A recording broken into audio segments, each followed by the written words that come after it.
In the vast expanse of the galaxy, where ancient civilizations rise and fall like cosmic tides, there exists a truth that the universe refuses to acknowledge: humanity doesn't just survive the impossible, we make it our playground. When Captain Jake Maverick Morrison, a frontier enforcement officer from the Terran colonies, stumbles upon a distress signal from the forbidden Umbral sector, he expects another routine rescue mission. What he finds instead is Zarathek, a being of pure shadow and starlight, imprisoned for millennia by her own people's fears. She begs him to leave her chained in eternal darkness. He sees a soul worth saving. What happens when human stubborn compassion meets an entity designed to consume hope itself? When a cowboy from the frontier decides that some chains are meant to be broken, regardless of the consequences? This is the story of how one man's refusal to walk away from someone in pain sparked a revolution that would reshape the balance of power across 7 star systems, and prove once again that humanity's greatest weapon isn't our technology or our numbers, but our inability to leave well enough alone. Sometimes the most dangerous thing you can do is set someone free. Sometimes it's the only right thing to do. The warning klaxons of the enforcement cruiser Dusty Trail cut through the silence of deep space like a knife through butter. Captain Jake Morrison rolled out of his bunk with practiced ease, his weathered hands already reaching for the worn leather holster that never left his side, even in the vacuum of space. Old habits died hard, especially when those habits had kept you alive through 3 border wars and countless encounters with the galaxy's less friendly inhabitants. "Computer, what's got your circuits in a twist this time?" Jake drawled, pulling on his boots with the methodical calm of a man who'd learned that panic was just another way of dying faster. The synthetic voice that responded carried an unusual note of uncertainty. "Captain, I'm detecting a distress signal from grid reference 447.2 by 891.7, Umbral sector. However, the signal characteristics don't match any known technological signatures in our databases." Jake paused, one boot half on. The Umbral sector was off limits to all but the most desperate were the most foolish. It was a region of space that existed in the cosmic equivalent of twilight, where dark matter storms raged for centuries and entire star systems simply vanished from sensors without explanation. The Galactic Council had declared it a no-go zone after the 3rd research expedition disappeared without sending so much as a goodbye transmission. "Define don't match, computer. Are we talking about tech that's just old, or are we talking about something that shouldn't exist?" "The latter, Captain. The signal appears to be generated by a combination of quantum resonance and what I can only describe as directed consciousness. In layman's terms, someone or something is thinking the signal into existence." Jake finished pulling on his boot and stood, his 6-foot frame casting a long shadow in the blue glow of the ship's emergency lighting. He'd been patrolling the frontier for 8 years now, ever since the incident on Kepler 442b that had earned him both a commendation for valor and a one-way ticket to the galaxy's backwater. In that time, he'd seen things that would make a lesser man question his sanity.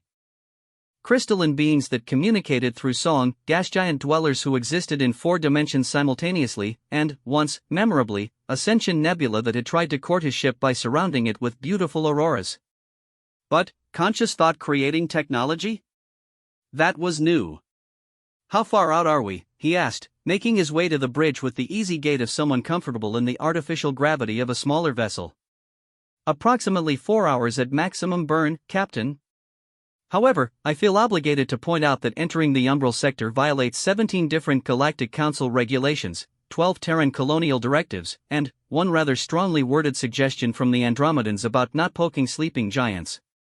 Jake settled into his captain's chair, a piece of genuine earth leather that had cost him 3 months' pay but reminded him of his grandfather's old recliner back on the family ranch in Montana. The bridge of the Dusty Trail wasn't much to look at: functional displays, worn surfaces, and the kind of lived-in comfort that came from years of honest use. It wasn't the sleekest ship in the Terran fleet, but it was his, and it had never let him down.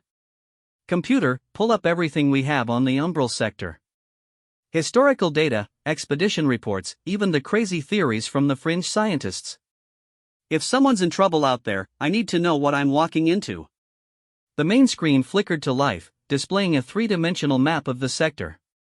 It looked like someone had taken a normal section of space and painted it with shadows. Stars appeared dimmed, nebulae twisted into unnatural shapes, and vast sections were simply marked as data insufficient or phenomenon unknown. The umbral sector was first discovered approximately 300 years ago by the deep-range explorer Captain Maria Vasquez. The computer began, its voice taking on the lecture tone Jake had learned to associate with really bad news.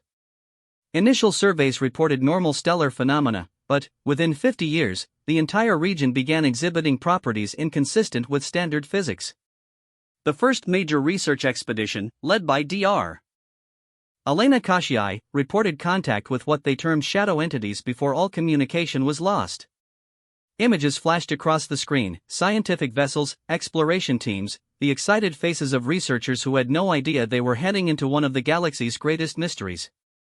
Jake studied each photo, noting the hope in their eyes, the confidence of people who believed science could explain anything. Second expedition, under Admiral Zhang Wei, was a joint military-scientific operation with 3 heavy cruisers and a full xenobiology team. They managed to transmit for 6 months before the computer paused, something it only did when the data was particularly disturbing. Before they sent a final message stating that they had found something that shouldn't exist and were taking appropriate measures.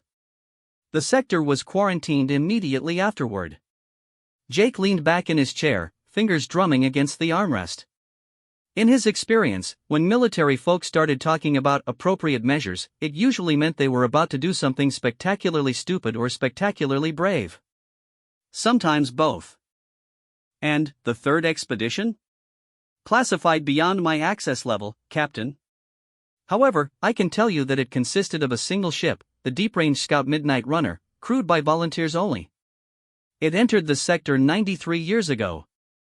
No communication has ever been received. The distress signal crackled through the speakers again, and Jake found himself focusing on something the computer had missed. Beneath the strange quantum harmonics and impossible technology signatures, there was something painfully familiar, the sound of someone trying very hard not to give up hope. He'd heard that sound before, in the voices of colonists facing their first winter on a hostile world, in the transmissions of survey teams who'd been cut off by stellar storms, in his own voice during the dark days on Kepler 442b when it seemed like the rescue ships would never come. "Change course for the signal source," he said quietly. "Maximum burn. Captain, I must protest. The regulations clearly state, computer, I've been enforcing regulations on the frontier for 8 years. You know what I've learned in all that time?" Jake stood and walked to the viewport, looking out at the stars that seemed to dim as they approached the sector boundary. Regulations are written by people who've never been further from home than their local space station. They're guidelines for normal situations, and there's nothing normal about someone managing to think a distress signal into existence. The computer was silent for a long moment, processors no doubt running through thousands of scenarios and regulations. Finally, it spoke with what Jake had learned to recognize as its version of a sigh. "Course laid in, Captain. ETA 3 hours, 47 minutes. I've taken the liberty of routing power to shields and weapons systems." "Good thinking. And, computer? Run a full diagnostic on the atmospheric processors and life support systems. Something tells me we might be taking on passengers." As the dusty trail adjusted course and began its approach to the umbral sector, Jake remained at the viewport, watching the stars ahead grow strange and dim. The rational part of his mind, the part trained in proper procedures and sensible caution, was screaming that this was exactly the kind of situation that ended careers and lives in equal measure. But the larger part of him, the part that had been shaped by frontier dust and honest work, knew that someone was out there in the dark, scared and alone, and that was all that mattered. Regulations could go hang themselves, he'd never left someone behind before, and he wasn't about to start now. The distress signal continued its impossible broadcast, growing stronger as they approached. And, somewhere in the quantum static and consciousness-driven technology, Jake could swear he heard something that chilled him to the bone, the sound of someone crying. 3 hours later, as the dusty trail crossed into the umbral sector, the universe seemed to hold its breath. The stars outside flickered once, twice, and then settled into patterns that existed just slightly to the left of physics as humanity understood it. The ship's instruments registered readings that shouldn't have been possible, while the artificial gravity fluctuated in ways that suggested spacetime itself was uncertain about the rules here. "Signal source located," the computer announced with obvious reluctance.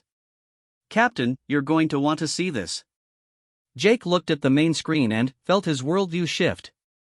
Floating in the void ahead of them was a structure that defied easy description. It appeared to be carved from a single piece of midnight black crystal, twisted into impossible geometric patterns that seemed to fold in on themselves. It was beautiful and terrible, ancient and timeless, and it radiated a sense of profound sadness that somehow reached through the vacuum of space to touch the human soul. "Any signs of life?" he asked, though he was already reaching for his sidearm and environmental suit. "Readings are inconsistent. The structure appears to be both inhabited and empty, solid and insubstantial.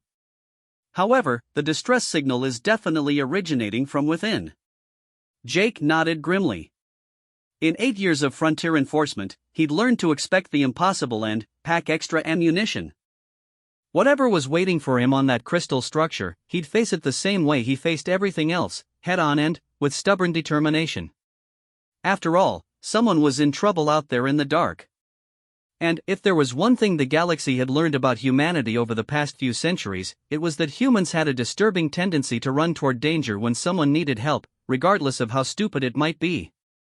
As the dusty trail moved into docking position, the distress signal changed, becoming clearer and more focused. And, for just a moment, Jake could swear he heard words hidden in the quantum static. "Please, don't let me go." He checked his sidearm one more time and headed for the airlock.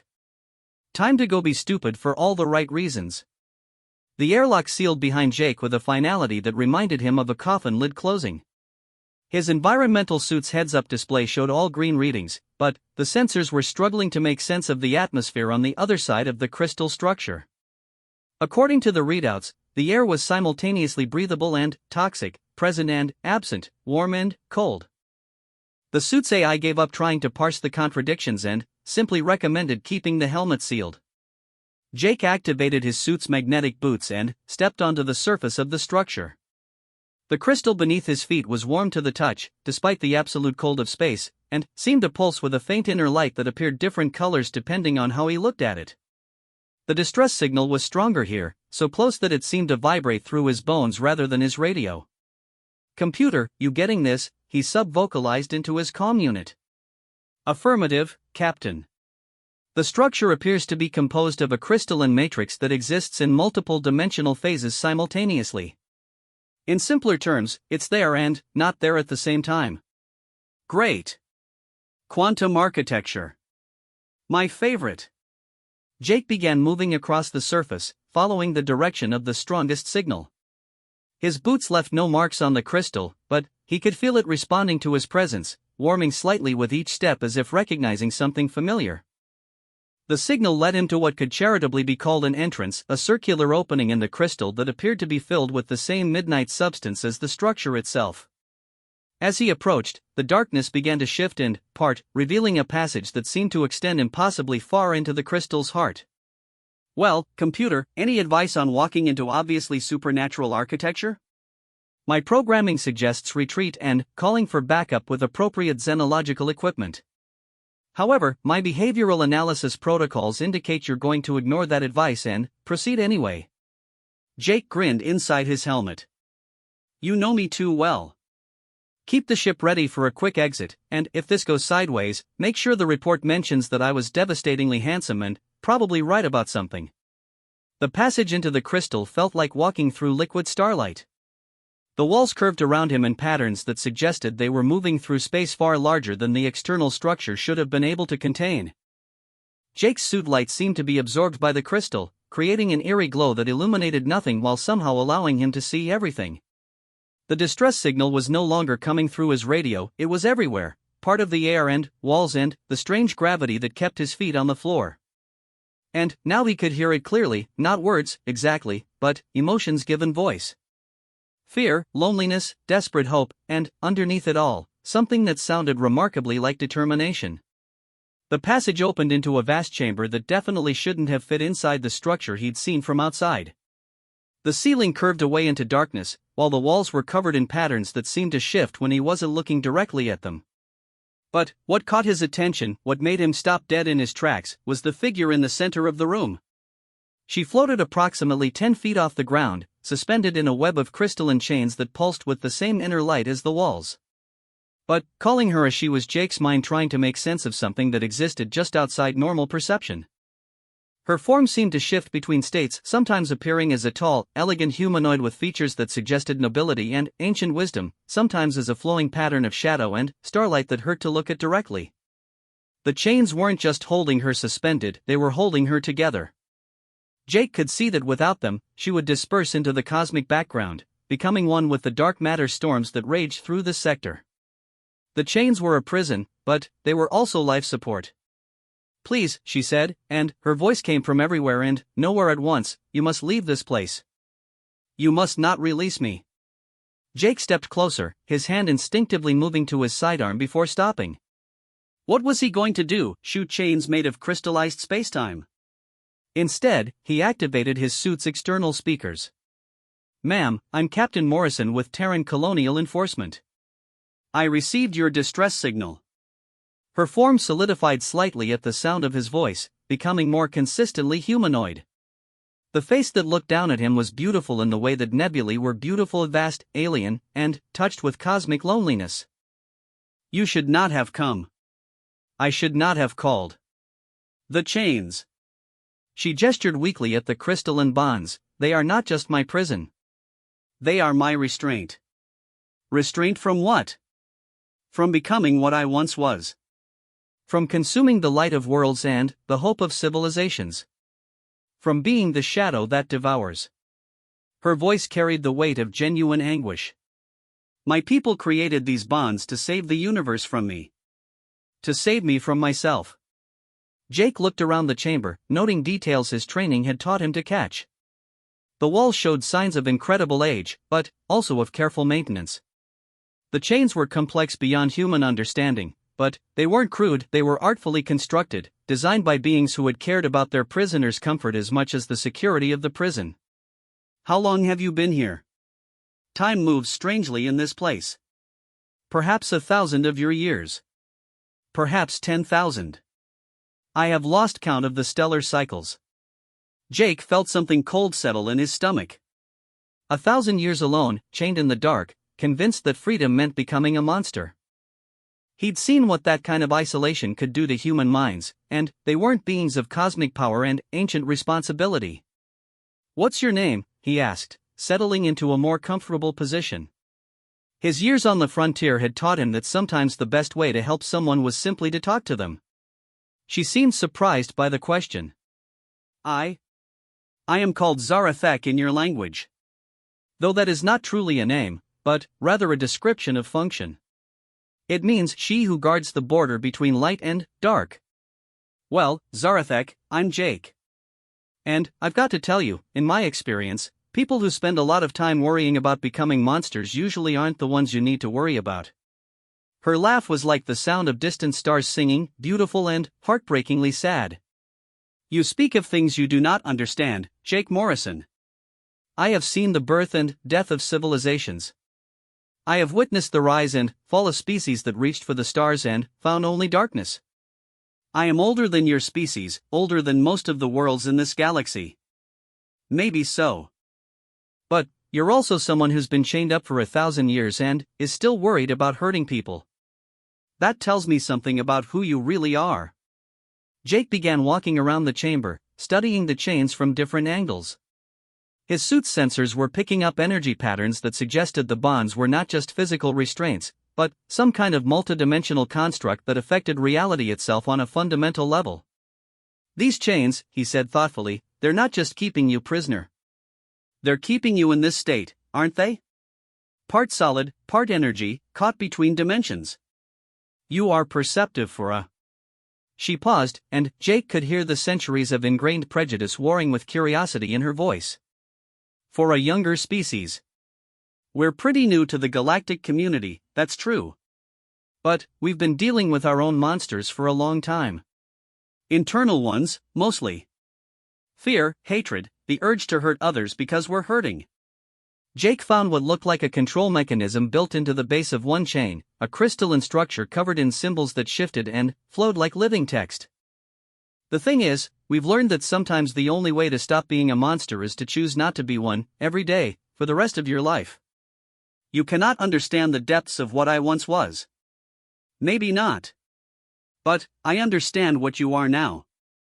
Someone who's spent 1,000 years in prison, worried about hurting people she's never met, in worlds she's never seen. Jake straightened up and looked directly at her. Zarathak, when was the last time you actually hurt someone? The question seemed to hit her like a physical blow. Her form flickered, becoming more shadow than substance for a moment before solidifying again. The last battle, when my people finally managed to chain me. 1,000 years ago. Yes, but, and, in the 1,000 years since then, how many people have you hurt?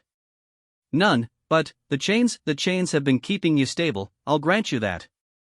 But, they haven't been controlling your thoughts, have they? Your emotions? Your choices? Jake moved closer to the floating figure, close enough that he had to crane his neck to look up at her. You sent out that distress signal because you were lonely, not because you wanted to hurt anyone. You've spent the last 10 minutes begging me to leave you alone, not trying to convince me to set you free. Zarathak was silent for a long moment, her form growing more solid as she considered his words. You do not know what you are suggesting. I'm not suggesting anything. I'm observing. You want to know what I see when I look at you? Jake gestured around the chamber. I see someone who's been punished for crimes committed 1,000 years ago by a completely different person. Because that's what time does to us, Zarathak. It changes us. The person who was chained here a millennium ago isn't the same person floating in front of me now. And, if you are wrong? If I become what I once was the moment these chains are broken? Jake considered the question seriously, his hand moving unconsciously to rest on his sidearm. Then, I guess I'll have to stop you. But, I'd rather take that risk than leave someone to rot in prison for crimes they might commit in the future. Zarathak stared down at him with eyes that held the light of distant galaxies.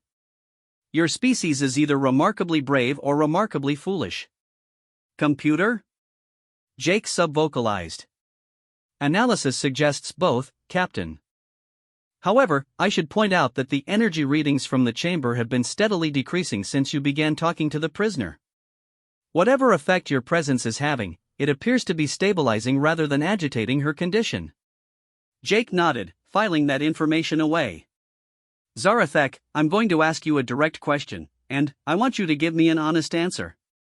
Not what you think you should say, not what your guilt is telling you, but what you actually believe. Do you want to hurt people? The answer came without hesitation, carrying the weight of absolute truth, no. I want to protect them. I want to see them grow and thrive and reach for the stars. I want to guard them from the darkness that exists between worlds. Then, that's who you are now. And that's who you'll choose to be tomorrow, and the day after that. Jake began moving toward the control mechanism he'd identified earlier. The way I see it, you've got two choices. You can stay here for another 1,000 years, alone and afraid of what you might become, or you can trust yourself to keep making the right choices and come help me keep the peace on the frontier. You would offer me freedom and employment simultaneously? Ma'am, I've been patrolling the Rim worlds for 8 years, and I can tell you that there are genuine monsters out there who'd love to prey on the innocent. Could use someone with your kind of power on the side of the good guys? Jake reached the control mechanism and began studying the symbols, his suit's computer working to decode their meaning. Besides, someone who's spent 1,000 years thinking about right and wrong probably has some insights worth sharing. And, if I refuse? Jake paused in his examination of the controls. Then, I'll respect your choice and leave you here. But, I want you to know that I believe you're better than your fears, and I think you deserve the chance to prove it to yourself. The chamber fell silent except for the subtle harmonics of the crystalline structure around them. Zarathak floated in her bonds, her form cycling slowly between states as she wrestled with a decision she'd been avoiding for centuries. The controls, she said finally, require both intention and permission. You cannot simply activate them. Then, I need your permission. Why? The question was raw with confusion. Why would you risk everything for a stranger? For a being whose very nature terrifies civilizations? Jake looked up at her, seeing past the shifting shadows and cosmic energy to the person beneath, scared, lonely, and desperately hoping for a chance at redemption. Because where I come from, we don't leave people chained up in the dark. And, because sometimes, the most dangerous thing you can do is the only right thing to do. For a long moment, they stared at each other across the gulf of species, age, and experience.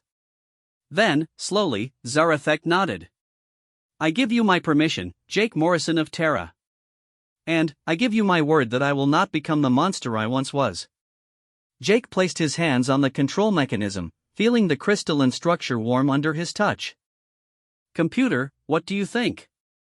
I think you're about to do something that will either save the galaxy or doom it, Captain. Possibly both. Story of my life. Jake smiled grimly and began the process of freeing someone who had spent 1,000 years in chains, someone who didn't want to be free, and someone who might be the most dangerous being in known space. He had a feeling this was going to be the start of something extraordinary.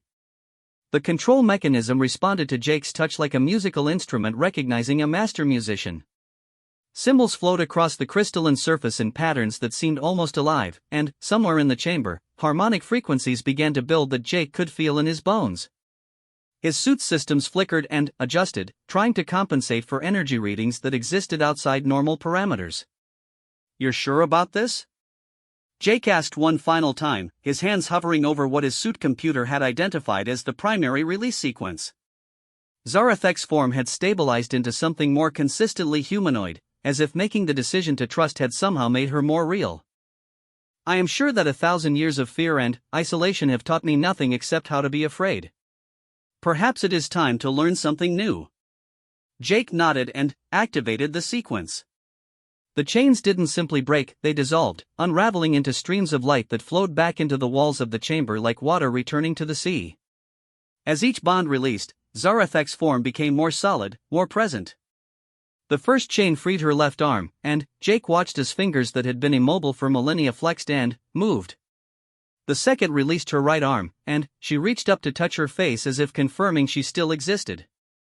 When the chain holding her torso dissolved, she actually gasped, drawing breath like any living being despite floating in what should have been vacuum.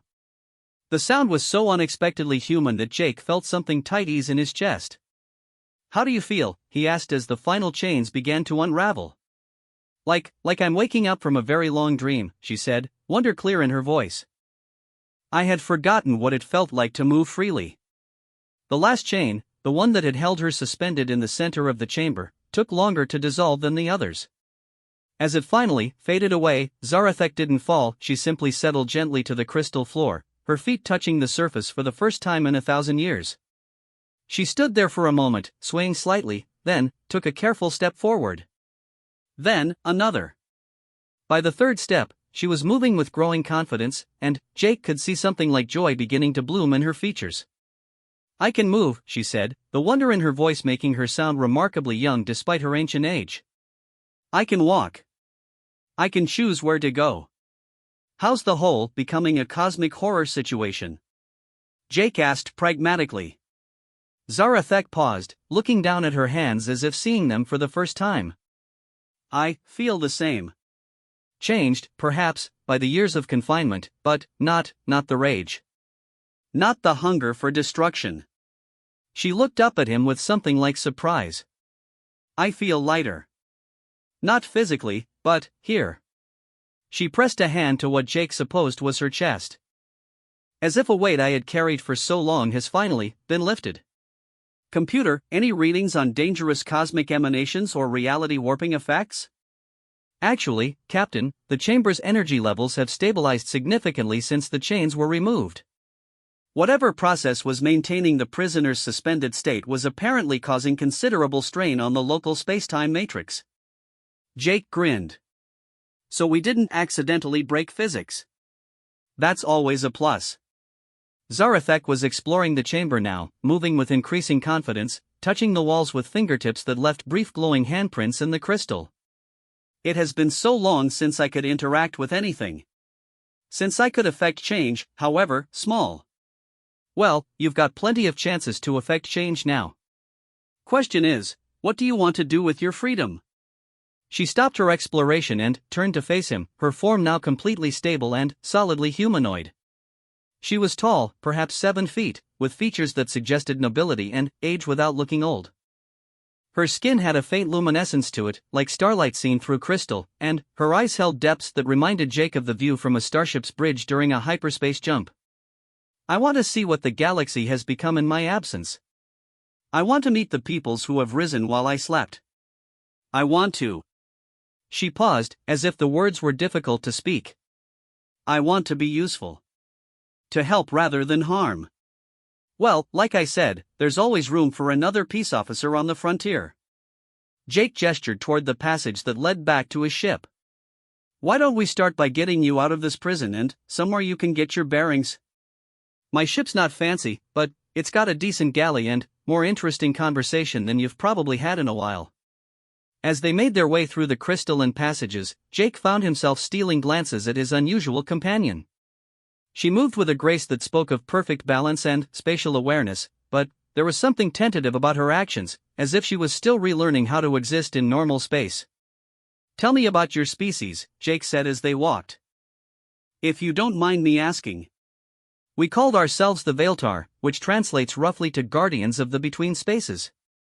We existed to maintain the barriers between dimensions, to prevent entities from places beyond reality from entering your plane of existence. Her voice carried a note of sadness.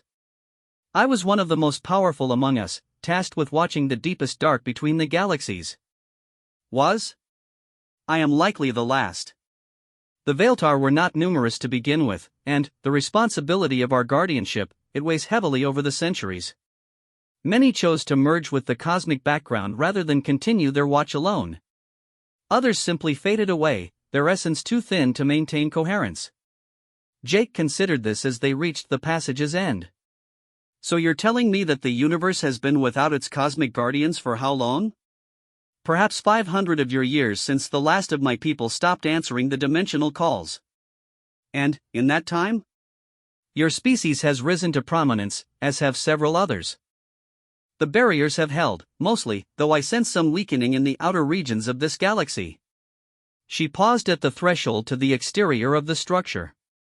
It seems that the universe has found ways to protect itself, even without us. They emerged onto the crystal surface, and Zarathek stopped dead, staring up at the starfield that spread around them. Jake watched her face cycle through a dozen emotions: wonder, joy, sorrow, hope. The stars, she whispered. They're different. New patterns, new lights. Life has spread so much further than when I was chained. Yeah, we've been busy. Come on, let me show you what humanity's been up to. The transition from the crystal structure to the dusty trail took some doing. Zarathek's physiology apparently didn't require life support in the traditional sense, but Jake insisted on running her through the ship's decontamination procedures anyway. Better safe than sorry when dealing with ancient cosmic entities, no matter how friendly they seemed. This vessel, Zarathek said as they entered the main corridor, it feels lived in. Comfortable. Most of the ships from my era were sterile, purely functional.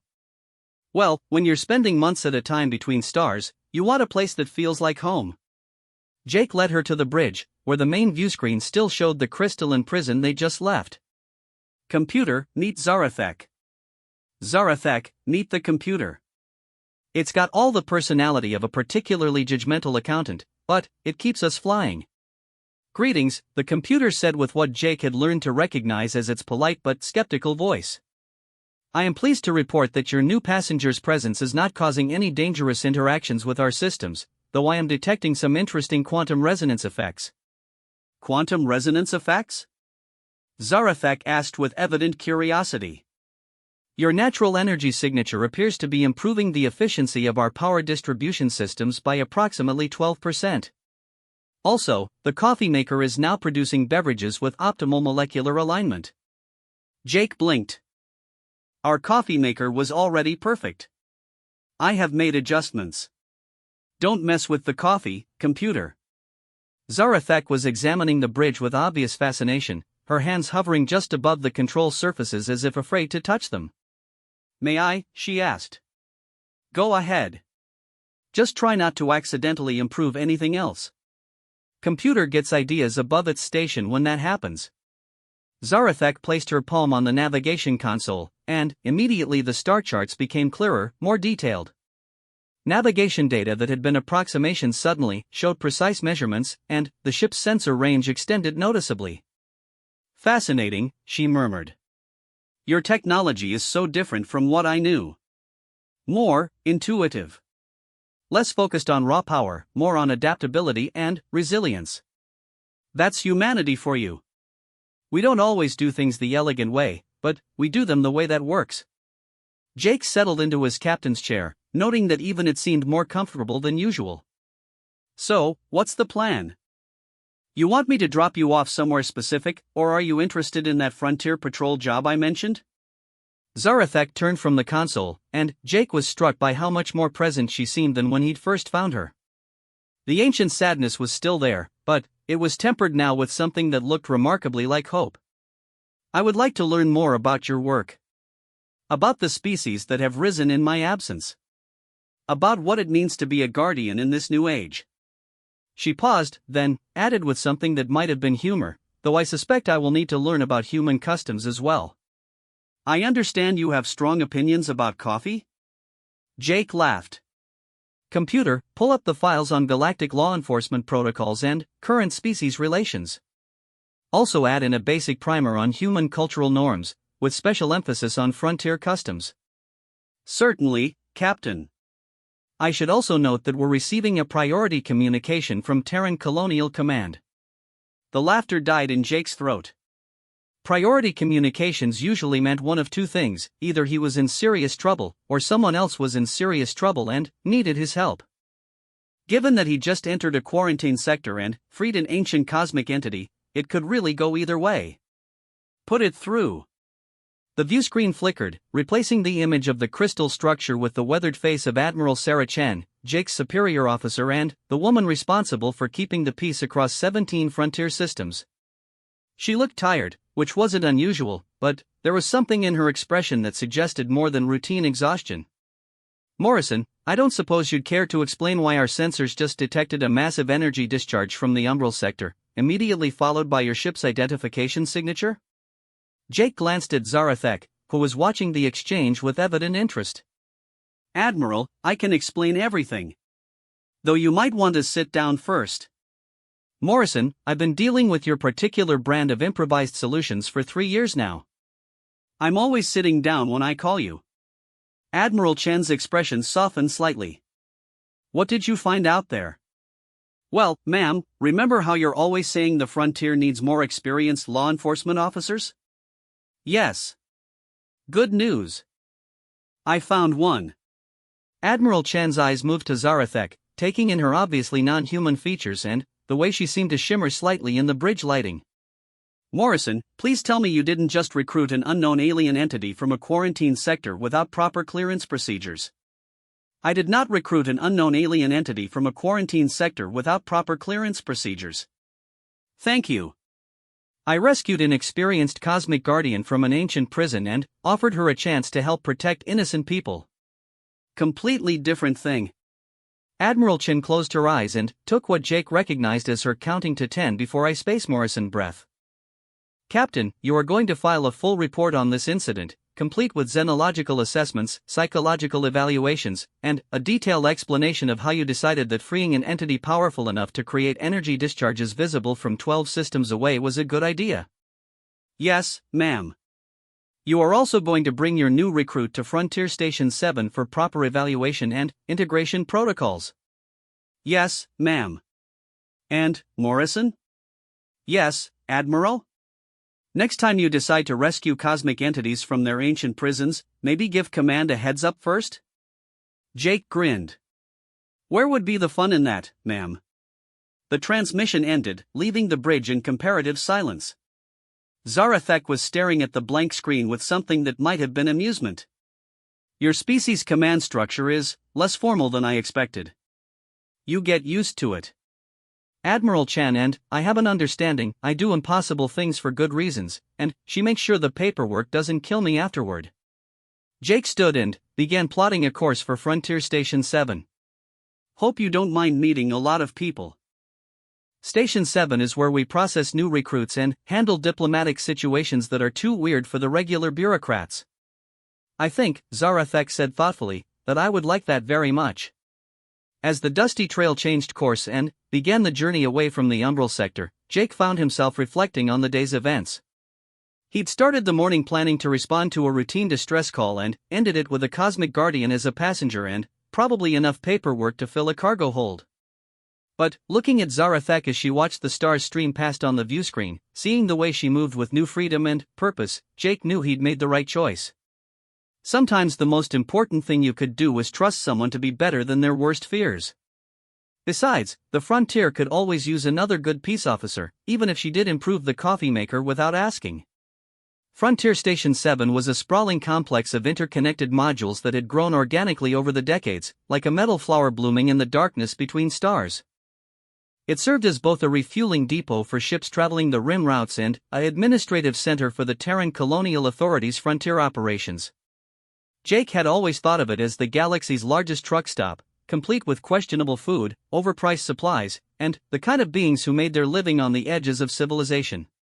As the dusty trail approached the docking bay, Jake found himself watching Zarathek's reaction to her first glimpse of modern human infrastructure. She stood at the view screen with her hands pressed against the transparent aluminum, studying the station's chaotic architecture with evident fascination. It appears to have been built without a central plan, she observed. Each section reflects different engineering philosophies and construction periods. That's because it was. Station 7 started as a mining platform about 60 years ago. Every time they needed more space, they just bolted on another module. It's not pretty, but it's functional. Jake began the docking procedures, noting that several of the bay officers seemed unusually alert. Word had apparently gotten around that he was bringing in something out of the ordinary. I find it beautiful in its own way, Zarathek said thoughtfully. It speaks to adaptation, to growth, to the willingness to change as circumstances require. My people tended to build for eternity structures that would remain unchanged for millennia. This has life in it. The docking clamps engaged with their usual teeth-rattling clang, and Jake powered down the ship's main systems. Well, you're about to get an up-close look at frontier life. Fair warning, most of the people we're about to meet have never seen anything like you before. And I have never seen anything like them. We are equally curious about each other. They made their way through the ship and into the docking tube that connected them to the station. Jake had sent ahead a brief message explaining the situation, but he knew that brief and explanation were mutually exclusive when it came to ancient cosmic guardians and impromptu recruitment. The airlock cycled, and they stepped into the controlled chaos of Frontier Station 7. The main corridor was bustling with activity, human traders haggling with Altarian merchants over cargo manifests, Centauri diplomats in their elaborate robes discussing trade agreements, a group of prospectors arguing about mineral rights to an asteroid field, and at least 3 different species that Jake couldn't immediately identify engaged in conversations that involved a lot of gesturing and very few words. The effect on the corridor when Zarathek emerged was immediate and dramatic.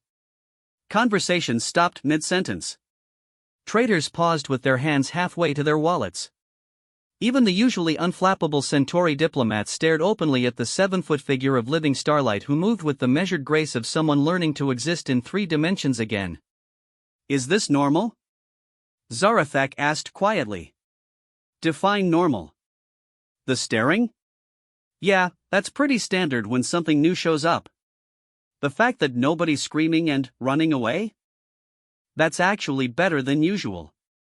Jake gestured toward a corridor marked administrative offices. Come on, let's get you processed before someone decides you're either a threat or a business opportunity. As they made their way through the station, Jake noticed something interesting happening. The initial shock of Zarathek's appearance was giving way to curiosity, and that curiosity was being tempered by the simple fact that she was walking calmly beside a known colonial authority officer. The universal constant of frontier life, that weird was normal and dangerous usually announced itself loudly, was working in their favor. Captain Morrison, a familiar voice called out. Jake turned to see Dr. Elena Vasquez approaching, her medical scanner already active and focused on Zarathek. Elena was the station's chief medical officer, xenobiologist, and general expert on anything that couldn't be solved with standard human solutions. She was also one of the few people on the frontier who got genuinely excited about new forms of life rather than worried about them. Doc, meet Zarathek. Zarathek, Dr. Vasquez. She's going to want to run some scans, ask a lot of questions, and probably try to figure out what you eat for breakfast. Assuming she eats breakfast at all, Dr. Vasquez said, studying her scanner readouts with growing fascination. Captain, these readings are extraordinary. She appears to exist in multiple dimensional phases simultaneously, but somehow maintains perfect stability in our local spacetime frame. I require very little in the way of traditional sustenance, Zarathek said, apparently finding Dr. Vasquez's scientific enthusiasm refreshing rather than intrusive. My people learned to draw energy directly from stellar radiation and cosmic background frequencies. Remarkable. And the dimensional shifting, is that conscious control or an automatic function? Both, depending on circumstances. I can choose to shift phases for various purposes, but my baseline existence naturally exists across multiple dimensional layers. Jake watched the two of them dive into an increasingly technical discussion and realized that Dr. Vasquez had just solved his first major problem. Whatever bureaucratic hurdles they might face, having the station's chief science officer enthusiastically documenting Zarathek's capabilities would go a long way toward establishing her legitimacy. Captain Morrison, report to Admiral Chen's office immediately.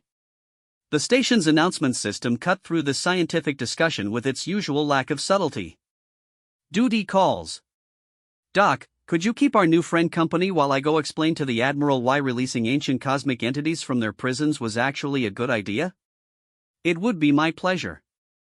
We have so much to discuss.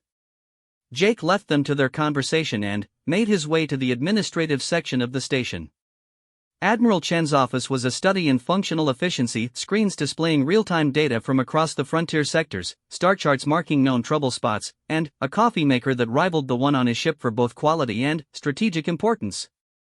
Admiral Chen was standing with her back to the door, looking out through the office's large viewport at the stream of ships coming and going from the station.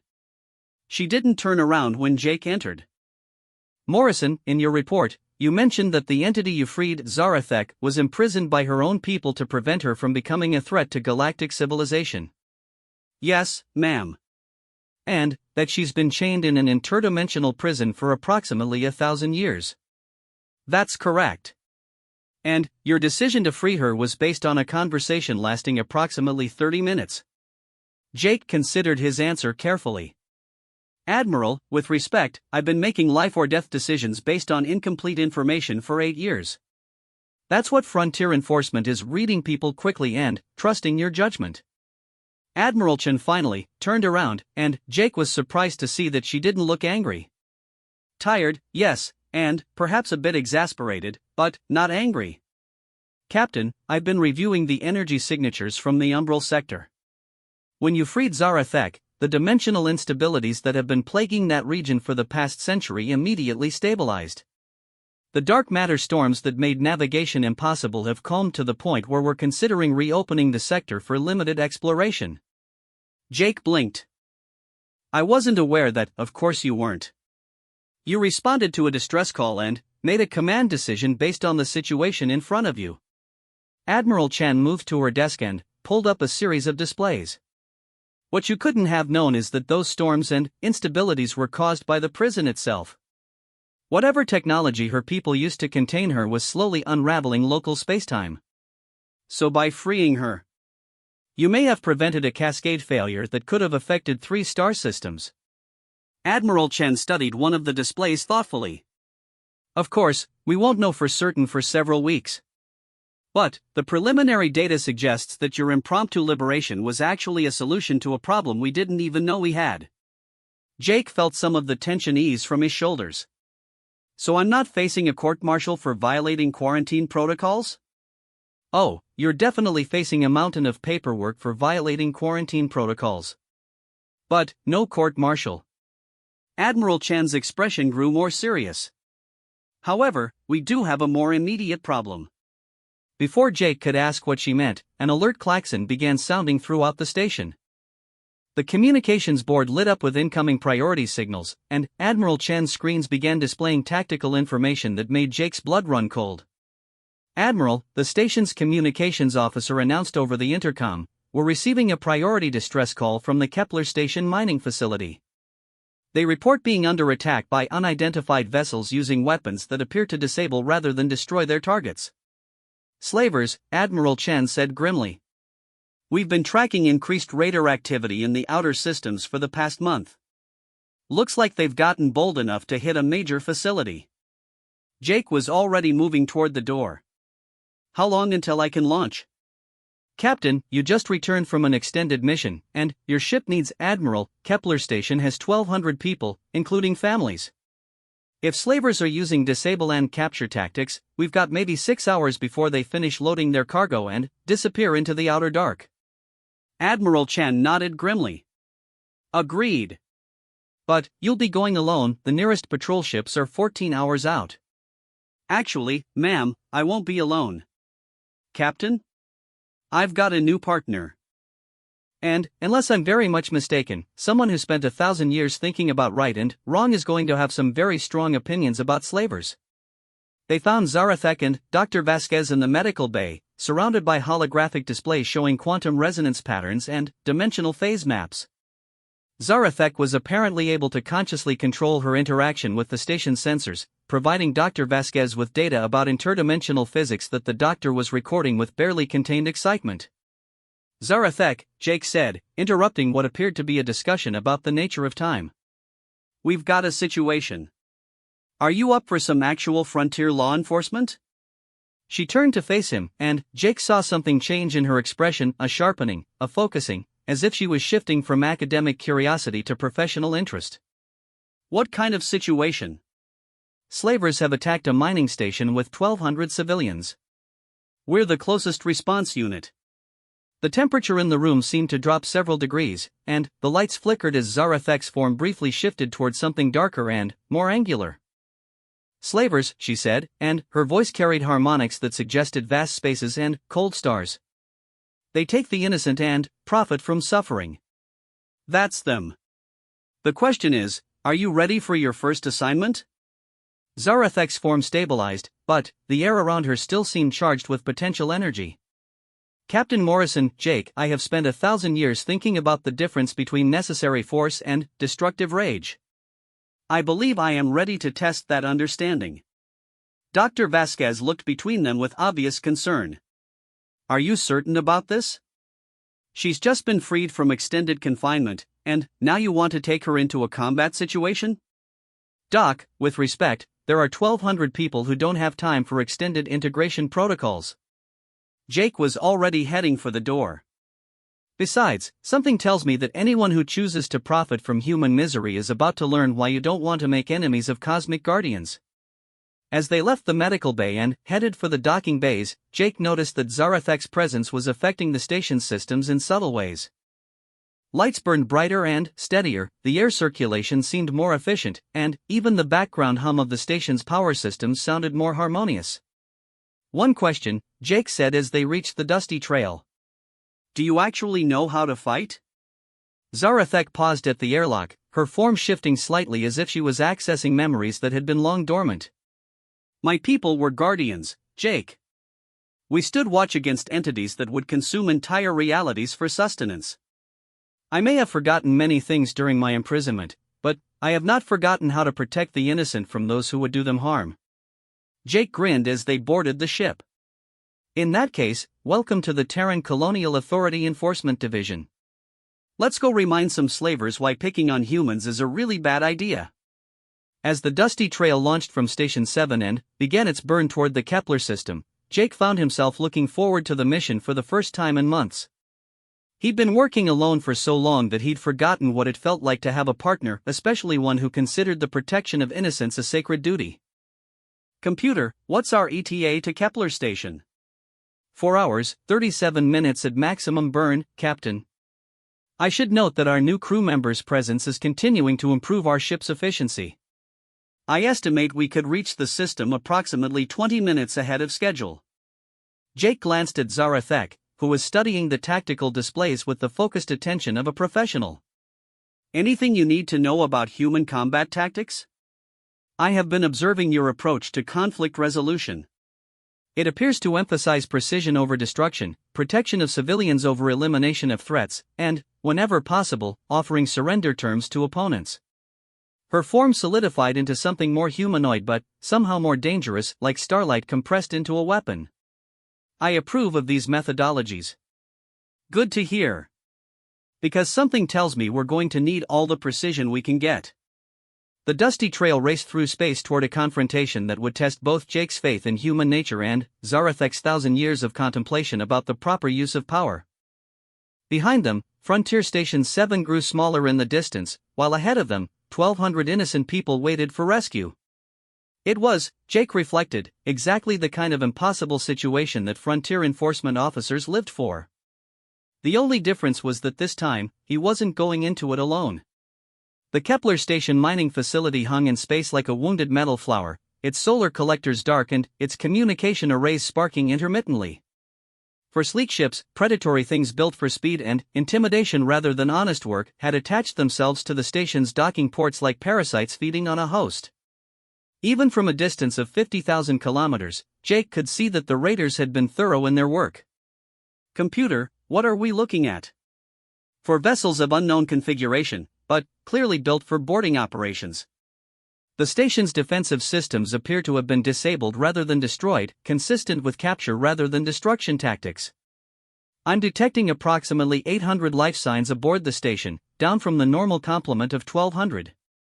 Jake felt his jaw tighten. So they've already taken 400 people. That appears to be the case, Captain. However, I'm detecting some unusual energy signatures from one of the raider vessels. The readings suggest advanced shielding technology, possibly adaptive systems. Zarathek, who had been studying the tactical displays with increasing focus, suddenly straightened. Her form flickered for a moment, shifting into something that suggested vast spaces and cold analysis. These are not simple raiders, she said, her voice carrying a note of certainty that made Jake pay attention. The ship configurations, the methodical approach, these are Shadari hunting packs. Shadari? Jake had never heard the name before, but something in the way Zarathek said it made him think of things that hunted in the spaces between stars. A species that emerged from the dark regions beyond this galaxy perhaps 2 centuries ago. They are sophisticated in their cruelty. They do not simply take slaves, they harvest consciousness, experience, life force itself. The beings they capture are kept alive but diminished, their essential selves slowly consumed over months or years. Jake felt something cold settle in his stomach.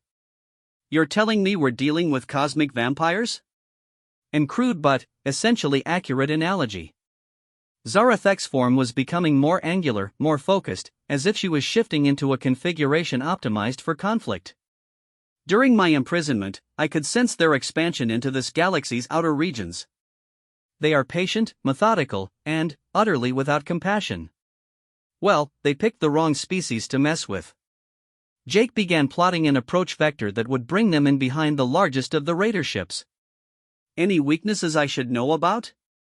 Their technology is advanced, but it is specialized for dealing with energy-based attacks and conventional weapons. They have little experience with purely kinetic threats or... She paused, as if accessing memories that had been dormant for centuries, with dimensional manipulation. Dimensional manipulation? For the first time since he'd met her, Zarathek smiled, and the expression was simultaneously beautiful and terrifying. Jake Morrison, you are about to learn why my people were called Guardians. The dusty trail approached the combat zone with all stealth systems active, but Jake knew that their arrival wouldn't remain secret for long. Ships like theirs weren't built for extended stealth operations, they were built for getting from point A to point B and dealing with whatever they found when they got there. Computer, what's the tactical situation aboard the station? Scanning, it appears that approximately 400 station personnel are barricaded in the industrial sections, while another 400 have been captured and moved to one of the raider vessels. The remaining personnel are... The computer paused, and Jake had learned to dread that pause. Captain, the remaining personnel appear to be in some form of stasis. Their life signs are present but significantly diminished. The harvesting process has begun, Zarathek said grimly. The Shadari will keep their victims alive but unconscious while they slowly drain their life force. It can sustain a ship's crew for months, but it kills the victims by degrees. Jake was already moving toward the ship's weapons locker. How long do the victims have? Hours, perhaps a day or two. The process is not immediately fatal, but, once it begins, it cannot be stopped through conventional means. Good thing we don't do conventional. Jake checked his sidearm and grabbed a tactical rifle from the locker. What about you? Do you need any equipment? Zarathak looked down at her hands, flexing fingers that seemed to bend light around them. I am the equipment, Jake. I am learning to remember what that means. They were still 20,000 kilometers out when the raiders noticed them. The ships detached from the station with predatory grace, moving in formation toward the approaching enforcement vessel. Jake could see their weapon systems powering up, energy signatures building to levels that suggested they were prepared to disable rather than destroy his ship. They want to take us alive, Jake observed. Of course. We would be valuable additions to their harvest. Zarathek was standing now, her form beginning to shift in ways that made the bridge lighting flicker. They do not yet realize their mistake. What mistake? They have threatened the innocent in the presence of a guardian. Her voice was changing, becoming layered with harmonics that seemed to resonate through the ship's hull. I have spent 1,000 years thinking about the proper use of power, about the difference between necessary force and destructive rage. I believe I am ready to demonstrate what I have learned. The lead raider ship opened fire first, energy beams designed to disable ship systems rather than destroy them outright. Jake threw the dusty trail into evasive maneuvers, but he could tell they were outgunned and outnumbered. This was going to be a short fight unless something changed quickly. Something changed. Zarathak stepped forward and placed her hands on the ship's navigation console. Immediately, the dusty trail began moving in ways that violated several basic principles of physics. They weren't just dodging the incoming fire, they were sliding between dimensions, existing in normal space one moment and somewhere else entirely the next. What the hell are you doing? Jake asked, watching as his ship's sensors struggled to make sense of their location. I am remembering, Zarathek said, and now her voice seemed to come from everywhere at once. My people were guardians of the spaces between dimensions. We could walk the paths that exist outside normal reality. On the tactical display, Jake could see the raider ships spreading out in confusion, their weapons firing at empty space as the dusty trail phased in and out of their reality. But Zarathak wasn't just running, she was positioning them. Jake, she said, her form now clearly existing across multiple dimensional phases simultaneously, I need you to target their primary vessel, the one holding the captives. When I return us to normal space, you will have approximately 30 seconds of clear firing position before they can respond. Understood. What are you going to do? I am going to show them what happens when you harvest the innocent in the presence of someone who has sworn to protect them. The dusty trail slipped back into normal space directly above the largest raider vessel, close enough that Jake could see the details of their hull plating. He opened fire with everything the ship had: kinetic rounds, energy weapons, and a full spread of tactical missiles. The raider ship's shields held, but Jake could see them fluctuating under the assault. More importantly, he could see the ship's crew scrambling to respond to an attack from an impossible angle. That's when Zarathek stepped through the ship's hull. She didn't use an airlock. She didn't need life support. She simply walked through the metal and composite materials as if they were mist, her form shifting and flowing as she moved between dimensions. Jake watched through the ship's sensors as a figure of living starlight appeared on the raider vessel's bridge. What happened next was less a fight than a demonstration of why certain beings in the universe were called guardians. Zarathek didn't kill the raiders, she displaced them. One moment they were standing on their bridge, the next they were floating in the vacuum between their ship and the station, their weapons and equipment simply gone, existing somewhere else in the dimensional matrix. It was precise, surgical, and absolutely terrifying in its implications. Jake, Zarathek's voice came through his comms system, though she was clearly no longer on his ship. I have control of their vessel. The captives are alive but weakened. We will need medical support for all of them. What about the other ships? Through the viewscreen, Jake could see the remaining 3 raider vessels suddenly losing power, their crews disappearing in the same way as the first ship. Zarathek was dealing with all 4 ships simultaneously, existing in multiple locations at once, moving through space in ways that made conventional combat tactics irrelevant. The immediate threat has been neutralized, she said, her voice now carrying a note of satisfaction. The raiders are alive but stranded. They will have time to contemplate their choices while we arrange for their collection by appropriate authorities. Jake slumped back in his captain's chair, trying to process what he just witnessed. Remind me never to get on your bad side. You have nothing to fear from me, Jake Morrison. You are one of the protectors. The rescue operation took the better part of 6 hours. The station's crew had suffered various degrees of trauma from the Shadari's harvesting process, but Dr. Vasquez and a medical team from Frontier Station 7 were able to stabilize all of them. The captured personnel from the raider ship required more intensive treatment, but they would recover. The raiders themselves presented a more complex problem. The Shadari were conscious and aware but completely unable to interact with normal matter. They existed in a dimensional phase that allowed them to perceive their surroundings but not affect them in any way. It's a perfect prison, Dr. Vasquez observed as she scanned one of the displaced raiders. They're alive, aware, and completely harmless. How long will the effect last? As long as necessary, Zarathek replied. She was standing on the station's observation deck, looking out at the stars with an expression that suggested she was seeing them with new understanding.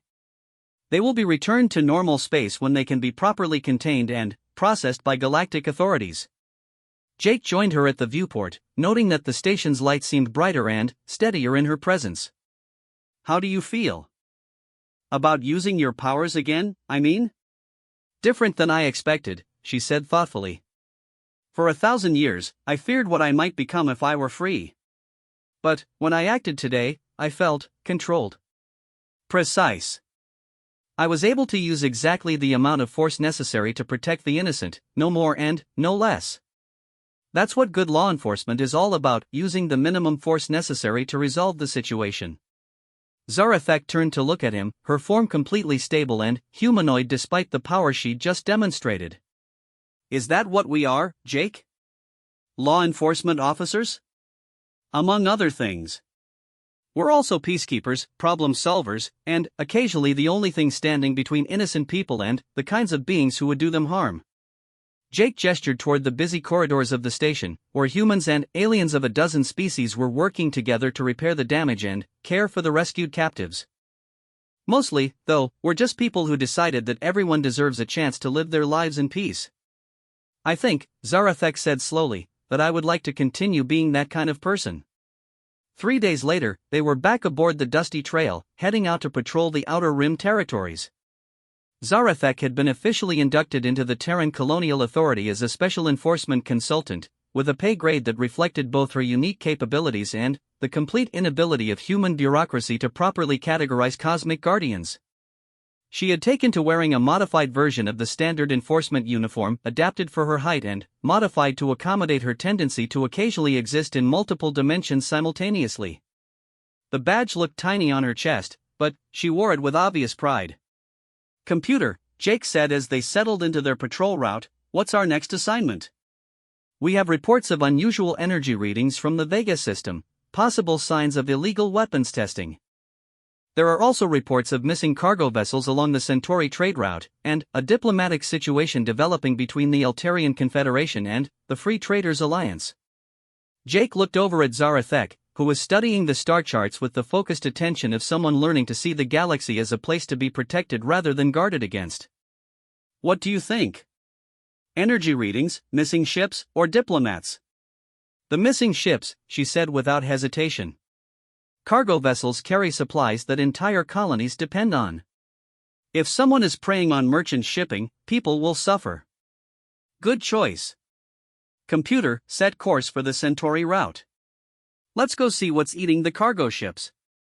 As the dusty trail changed course and began its burn toward the trade routes, Jake found himself reflecting on how much his life had changed in the past week.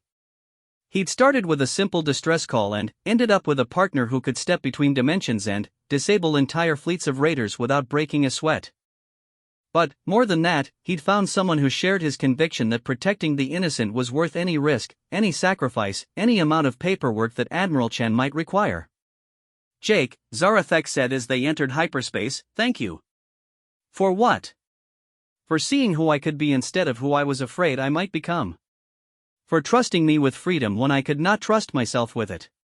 She looked out at the swirling patterns of hyperspace with something that might have been wonder. For showing me that there are still those willing to stand between the darkness and the light. Jake smiled, settling back in his captain's chair and watching the cosmos stream past outside. Where I come from, that's just what you do for people. You give them a chance to be better than their worst fears. And, where I come from, that is what it means to be a guardian. The dusty trail raced through hyperspace toward whatever awaited them in the Centauri trade routes. Behind them, Frontier Station 7 grew smaller in the distance, while ahead of them lay the infinite possibilities of the frontier. It was, Jake reflected, exactly where they belonged.